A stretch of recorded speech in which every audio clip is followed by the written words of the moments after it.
88,000 ऋषि मुनियों की तपोभूमि नैमिषारण्य में यूँ तो सैकड़ों प्राचीन और नवीन मंदिर स्थापित हैं। उन प्राचीन मंदिरों में से कई ऐसे प्राचीन मंदिर हैं जो कि अभी अपने जीर्णोद्धार की बाट जोह रहे हैं।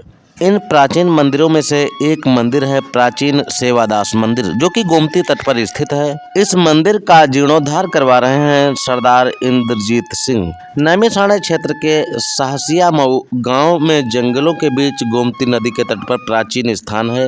इस मंदिर की प्राचीनता, मान्यता और आस्था का केंद्र होने के बारे में स्थानीय लोगों से जानकारी प्राप्त की है हमारे संवाददाता शुभम शुक्ला ने, जिसे आप भी देखें। इस समय हम पहुंचे हैं सीतापुर के नैमिषारण्य क्षेत्र में और हम यहां पर आपको दिखाएंगे एक पुराना ऐतिहासिक मंदिर जो कि जंगलों के बीच में गोमती नदी के तट पर स्थित है।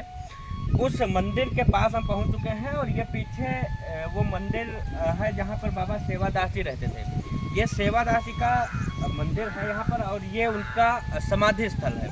समाधि स्थल पर उनकी मूर्ति भी रखी हुई है और यहाँ पर जो एक सरदार हैं, वो सरदार जी यहाँ पर आए और उन्होंने यहाँ पर कुछ ज़मीन वगैरह ली। उसके बाद उन्होंने यहाँ पर देखा कि ये एक जो मंदिर है, ऐतिहासिक मंदिर है, यहाँ के जो ग्रामीण थे उनसे जब उनकी बातचीत हुई तो ग्रामीणों ने उनको जानकारी दी कि ऐतिहासिक मंदिर है, यहाँ पर बहुत सारी चमत्कारिक सिद्धियाँ भी इस मंदिर की थी। यहाँ के लोगों ने जब उनको बताया तो वो सरदार जी बाबा जी के कार्यों से प्रेरित हुए और उसके बाद उन्होंने इनके नाम के मंदिर की स्थापना की है। हालांकि मंदिर अभी अर्धनिर्मित है, उनके द्वारा लगातार उस मंदिर की जो व्यवस्थाएं हैं वो देखी जा रही हैं। उन्होंने यहाँ पर फार्म लिया और फार्म के बाद उस मंदिर का जीर्णोद्धार का बीड़ा भी उठा लिया।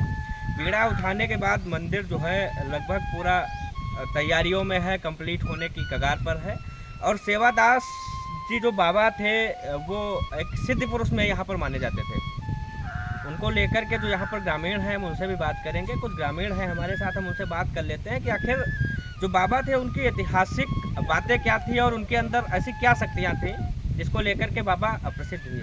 क्या नाम है भाई साहब आपका? रामस्वरूप। रामस्वरूप जी, आप कहाँ रहते हैं? लकड़िया माऊ में। लकड़िया माऊ क्षेत्र में। अच्छा, क्या ऐसी बातें थी जो बाबा जी की थी जो लोगों के बीच गई, लोगों को प्रेरित किया और सरदार जी को भी प्रेरित किया? ऐसा क्या? ये ऐसा स्थान है जो यहाँ जैसे है कोई जीव जंतु कभी भी कोई नुकसान नहीं करते, चाहे साइकिल हो, कोई चोरी है चालाकी, कोई भी दिक्कत नहीं पड़ती है। अच्छा, लोगों ने बताया कि ये जंगल के बीच में गोमती नदी के तट पर ये स्थान था।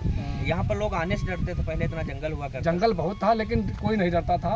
इनकी सेवादास के नाम से कोई भी जीव जंतु मिलता है, कभी काटता नहीं है, या काटा है कभी भी। अच्छा, लोगों ने बताया कि यहाँ पर भंडारे का आयोजन भंडारा भी होता है, रामायण होती है। हाँ। तो लगभग कितने साल पुराना ये मंदिर है? ये पता नहीं कितना पुराना है, हम जब से जानते हैं एक पीढ़ी हो चुकी, दूसरी हमारी हो चल रही है, तब से हम देखते आ रहे हैं। अच्छा, हमारे साथ एक सरदार जी भी हैं, उनसे बात कर लेते हैं कि आखिर मंदिर का इतिहास क्या है और वो कब से यहाँ पर आए हैं और क्या कुछ है। ये हमने 2007 में ज़मीन खरीदी सरदार इंद्रजीत सिंह ने करनाल से आके, और उस टाइम से जब आए हम पहली ज्योति, तो इसका यहाँ के आजू बाजू के लोग ग्रामीण से बातचीत हुई, उनसे ये बाबा सेवादास की उपमा का थोड़ा पता चला। फिर और खोज की और आदमियों से पूछा, तो उसके बाद सरदार जी ने ठान ली मन में भी बाबा जी का कोई स्थान नहीं है, इसके स्थान पे हम मंदिर की असारी करेंगे, छोटा हो बड़ा हो जैसा भी हो मंदिर असारेंगे। अब थोड़ा असारी चालू है, अभी थोड़ा काम रह गया है, अभी इसके थोड़ा टाइम बाद गेहूँ का। लेकिन जैसे होता क्या है कि आप हिंदू धर्म से नहीं है, उसके बावजूद भी इतनी प्रेरणा हिंदुओं के लिए, आस्था कैसे आपके अंदर जागृत हुई? जो इंद्रजीत सिंह है जी, वो चाहे सिख है चाहे कुछ भी है, सब जाति का, सब धर्म का वो बहुत महानता मानते हैं, उसकी सब उपमा करते हैं, मानते हैं धर्म को। कोई उसके मतलब दिल में ऐसी नहीं है भाई हम सिख हैं, ये हिंदू धर्म का मंदिर है, ऐसी कोई उसके दिल में नहीं है भाई। वो पूरे धर्म का, सबका काम सही तरीक़ा से मानते भी है। जो जहाँ जाते हैं, इधर आजू बाजू में मंदिर बहुत है, पूरा नैमिषारण्य मंदिर का है। जो भी यहाँ आता है कोई लेने भंडारे के लिए, जहाँ कोई और किसी कार्य के लिए पैसे मांगने आते हैं, सबको एक जैसा मान के वो देते हैं जी।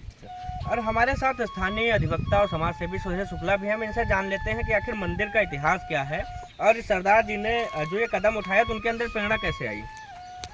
बहुत ही हमारे साथ स्थानीय समाज सेवी और अधिवक्ता हैं सुधीर शुक्ला। हम इनसे जान लेते हैं कि आखिर इस मंदिर का इतिहास क्या है और सरदार जी के मन में ये प्रेरणा कैसे आई कि मंदिर का जीर्णोद्धार इन्होंने शुरू कर दिया है। देखिए, हमारी ये जनपद सीतापुर में नैमिष तपोभूमि है। यहाँ पर जो है कंकड़ शंकर है, उसी के उसमें जो है हमारे बाबा सेवादास जी का बहुत ही प्राचीन स्थान है। बहुत सिद्ध पुरुष हुए हैं यहाँ पर। और इंद्रजीत सिंह जी जो बाहर से आए करनाल से, यहाँ पर उन्होंने खेती बाड़ी जब शुरू की तो ग्रामीणों ने, हम लोगों ने इस बारे में चर्चा करी कि बहुत ही सिद्ध स्थान है, तो उन्होंने और इनके मंदिर की आवश्यकता थी, जैसा आप देख सकते हो। उसके बाद इन्होंने यहाँ पर मंदिर को बनाने की बीड़ा उठाया और मंदिर लगभग तैयार है। और यहाँ पर प्रतिवर्ष उनके द्वारा भंडारे का भी आयोजन किया जाता है, धार्मिक अनुष्ठान किए जाते हैं। तो इस तरीके से एक सिख बिरादरी के होने के बावजूद जिस तरीके से उन्होंने हिंदू धर्म की आस्था को महत्व देते हुए मंदिर का निर्माण किया है, तो माने उनके मन में विचार रहता है कि सभी धर्मों को साथ लेकर के चला जाए, सभी धर्मों का समान आदर करते हैं, यही उनकी भावना है। इससे स्पष्ट रूप से दर्शित होता है कि उनकी भावना सभी धर्मों को समान रूप से सम्मान देने की है और बहुत अच्छा कार्य उन्होंने कर रहे हैं। यहाँ पर उन्होंने मंदिर का निर्माण लगभग पूर्णता की ओर है। और क्षेत्र में चाहे जहाँ कोई भंडारा हो या कोई धार्मिक आयोजन होता है हिंदू धर्मों का, नैमिषारण्य चूँकि हिंदुओं का बहुत पवित्र स्थल है और उस कार्य में भी वो बढ़ चढ़ के आगे आते रहते हैं। तो इस तरीके से बहुत ही अच्छा कार्य उनके द्वारा किया जा रहा है यहाँ पर। तो ये थे इंद्रजीत सिंह जिनके द्वारा इस मंदिर का निर्माण कराया जा रहा है और वो हालांकि सिख समुदाय से आते हैं, लेकिन उनके अंदर एक भावना रहती है, वो चाहे जिस भी धर्म का व्यक्ति यहाँ पर आता है तो उसकी वो हर संभव मदद करते हैं। और उनके मन में विचार आया तो उन्होंने इस मंदिर को बनवाने का बेड़ा उठाया है। हालांकि अभी तक मंदिर का जो कार्य है पूर्ण नहीं हुआ है, धीरे धीरे उसकी जो सारी व्यवस्थाएं हैं वो चल रही हैं और वो इस तरीके से लगातार लोगों के बीच में रहते हैं। लोगों की जन समस्याएं हैं या फिर किसी भी प्रकार की अगर मदद के लिए कोई उनके पास आता है तो हर संभव उसकी मदद करते हैं।